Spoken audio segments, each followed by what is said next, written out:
my girls, welcome to the Girl Voice Network. I am Auntie Jennifer, your host. It is always a pleasure to communicate to you, to share ideas with you. It is my daily wish that you get to know whatever you should know and avoid those things of I wish I knew. You know, those were the days where we could just fall into the pit and then you jump. Actually, the Baganda sent to Malakwe Kona, no walker. I pray that you don't knock yourself and jump. Just open your eyes and then move through this road because we have to get there. Avoid the mistakes that people did in the past. Remember, forewarned, forearmed. We have to fight together and we must get there. Like I usually say, I'll share people's experiences. I'm glad for people who write letters to share with us what they passed through. This is another letter that I believe that when you get to listen to it, there's something that you learn. Kindly listen to the letter and make sure, kindly learn something because it is for your good. And at least you avoid the mistakes that these girls did. I'm reading the letter. Thank you, lady, for sharing the letter. The letter says, "Greetings, Auntie Jennifer." Yes, greetings. Kindly share my story with the girls. I am sharing the story. I believe they can avoid the mistake I regret every single day of my life. Like any other growing girl, it was my dream to get married, and every single day I was growing, I could imagine how my wedding would be. I was one beautiful girl, and I remember I was invited as a flower girl on many weddings in our community. It was in Form 2, in one of the best boarding schools here in Uganda, that I fell in love with one of the schoolboys who was in Form 4. He was very handsome and a footballer. He was every girl's dream at school. Every girl's dream. Maybe. And by the way, they are there. A dream, and everybody wishes that I wish, I wish. Stop wishing. Just listen to this. I was very beautiful to the extent that my fellow girls would appreciate you were also beautiful. As such, we were one perfect match at school that everyone admired. I can tell I loved him and I enjoyed every moment of my life with him. You thought? Maybe. You were right to think, but you were too early, I think, to think. He successfully finished his O-level exams, for he was one bright boy. It was during his vacation and in my third term, Form 3, that I realized I was pregnant. Yes, that's where the rhythm of the night starts. I realized I was pregnant. His family was better off, so he assured me a place to live. He joined A-level, but in a new school, continued with his studies, and I gave birth to my first son. The boy is continuing with education. The girl is giving birth to the first son. But remember, they were both at school. So now the girl continues, the boy continues, the girl is dropping out. He was so happy, but he did not introduce me to his home. He kept me isolated and assured me that his parents were very happy that we had a boy. He kept on visiting me, and I conceived and gave birth to our second born, who was a girl, as he continued with his studies. Now this lady has two children, a boy and a girl. The man is continuing with studies. Having noticed that I was pregnant, I decided not to go back home. Instead, my boyfriend rented me a house where I was staying without the knowledge of my parents for 4 good years. Yes. I was later told that they searched for me until they gave up, for they thought I had died. I kept in isolation with my boyfriend for 4 years. 4 years, no going home, no nothing. All she thought, it was the boyfriend. My strange times started after the birth of my second born. I lost communication with the father of my children, yet I did not know his home. Wow, strange times indeed. I was in a good rented house and I was not working. It was real hell on earth. Hell is already in her way. I tried all I could to survive, including petty jobs on the neighborhood, but it was not enough to survive with my 2 children.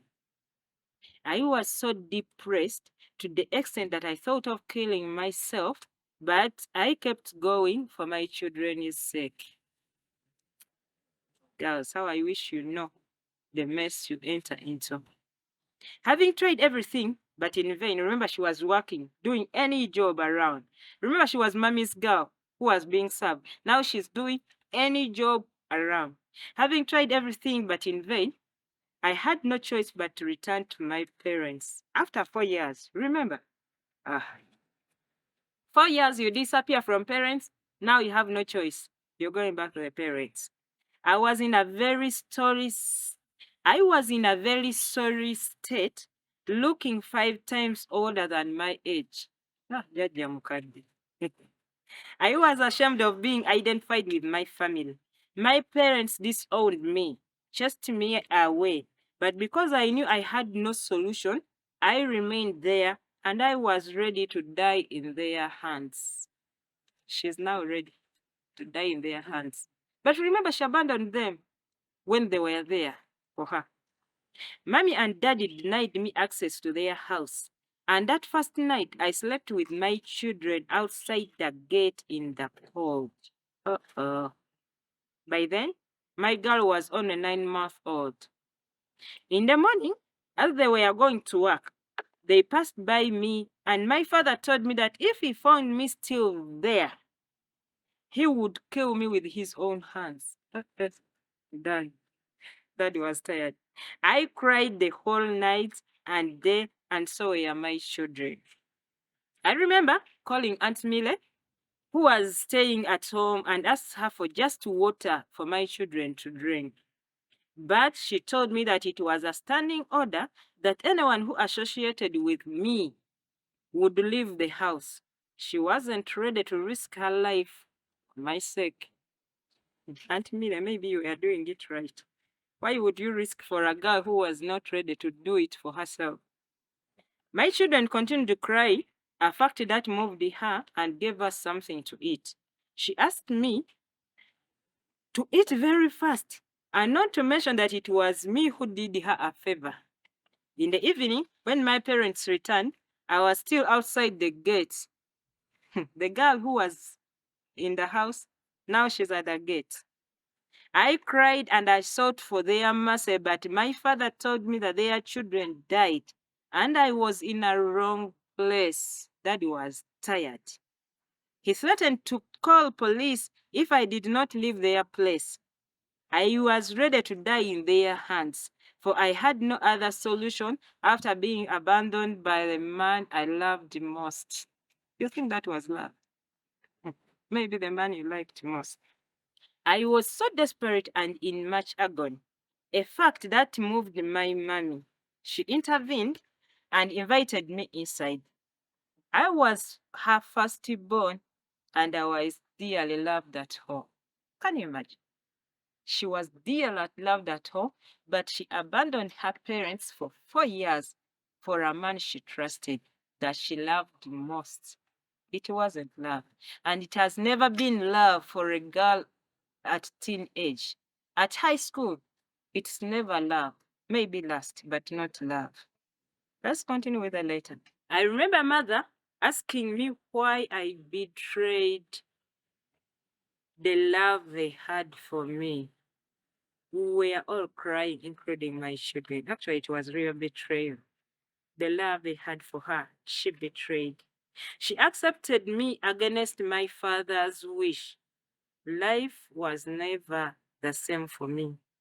My mother took me to stay with her mother in village, maybe to get back on track, for I was in a very miserable state. Remember, she said she was 5 times older than her age. If she was 15 now, she looked like 50. I had sleepless nights. I couldn't stop imagining what had happened to my love, the father of my children, to abandon me for 4 full years. I kept on blaming myself every single day for the stupid decision I made to trust this man against my parents' love. But it was too late. That's why I asked you, girls, do it when there is still time. Don't regret. The things of I wish, don't wish. Let those people of the past wish, but not you of today.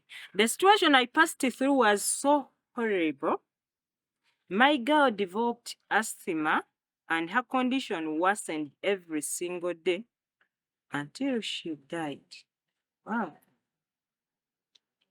Ah. What was so hurting? What was so hurting was I did not know the origin of the father of my children. I did not know his family, and not even any friend who would connect me to them. We had no choice but to bury my only baby girl at my grandmother's land. I was a disgrace to everyone. God forbid, I wouldn't wish this pain to happen to anyone on earth. It must have been so painful. Sorry. Sorry, but at least you called for it. Sorry that you had to lose the baby amidst all the suffering. After 2 years, I regained my energy to move on. My mother supported me in all ways possible. I started working, and eventually my father accepted my apology. Fathers usually take long to accept. Because you girls, you play those silly games and then you think they will take it for granted. My dear girl, don't go silly. No matter the extent, just be there. Don't go silly. My greatest disappointment was that day I met one of the old girls who told me that Trevor, the father of my children, had achieved a fortune. He graduated with a bachelor's degree. You remember, he was continuing with his education, and this one was producing. He graduated with a bachelor's degree in mass communication, got a good job, and he married a doctor in a massive wedding. It just happens that beauty is added on value. This girl here was busy reading, she became a doctor, and now Trevor can't imagine a better person to be than this lady to marry. And now my girl is here, remembering that I'm the mother of your first child. I got many endless questions without answers. I decided to approach him and at least let him know about the death of our baby girl. That is one day I'll never forget in my life. We are listening. As I was entering his office, he arrived. Remember, he's a high class, and this woman is 5 times older than her age. I made sure he sees me, and indeed he did, but pretended not to know me. I called him by the name I used to call him. He came to where I were and told me that he is a boss in that place, and no one calls him by his first name. Remember, he was going, Trevor, those clever things. He continued to say that he is a very important person in that place who does not entertain visitors unless on appointment. Mhm. He also cautioned me never to ever come to his workplace for. Hmm. He also cautioned me never to ever come to his workplace or to look for him, for he had no business with me. First, he was married. And second, I was not his class. Now it is about classes. It's no longer love, it is classes. I tell you girls, keep the class. He advised me that if I had anything I wanted to say, I talked to his brother whom he was working with, and he left me stranded off their way. He also cautioned me. I couldn't believe what I was seeing or hearing. He was not the man I knew, the Trevor who promised me heaven and earth. His brother gave me a business card and told me to call him if I had anything to say. He also left me there. I cried the whole night. I couldn't stop remembering all that Trevor had promised me and how he ruined my future. I hated men with all my guts. I thought of many stupid actions, but I took strength because I had to be there my boy. It is close to 10 years now. I have never talked to Trevor. Instead, I talked to his brother for my son's sake. I hated my life until I got serious counseling to have life again. I lived a life full of regrets until by God's grace I managed to move on. This is my story. My humble request is there is nothing as precious as finishing your studies. How I wish she knew. But it's good that she's saying it now. Do not sell your fortune for anything, for nothing is worthy trusting for your future. Some of these mistakes are avoidable, dear girls. She says, stay awake. Thank you so much for this good letter and for the good words. Sorry you had to pass through this. It is so devastating. It is too late to judge. But the good thing that you managed to move on. Life can continue. But of course, you dear girls, you don't want to see it hard to move on. The Trevor he knew wasn't the Trevor after adding value, after finishing education. Like I told you, remember when I was starting, no man can love you at high school and it is love. Just take it from me. This Trevor promised her heaven and earth, but he was lying because it was too early in S2. And you are like, you are my very best, you are my best lost rib. I will love you until liver now dries. What if it dries tomorrow? Make sure I don't make the mistakes that these girls do. These things are avoidable. It is always the Girl Voice Network. We will let you know these things and take good choices. As always, I wish you the best. And remember, our hashtag is let me be a girl. Just be a girl, at least for high school. God knows what will happen after high school, but be a girl. I love you, and it's my humble prayer that you keep a girl, read your books. There's nothing as good as concentrating on your books. Stay blessed. May God be with you, my dear girl.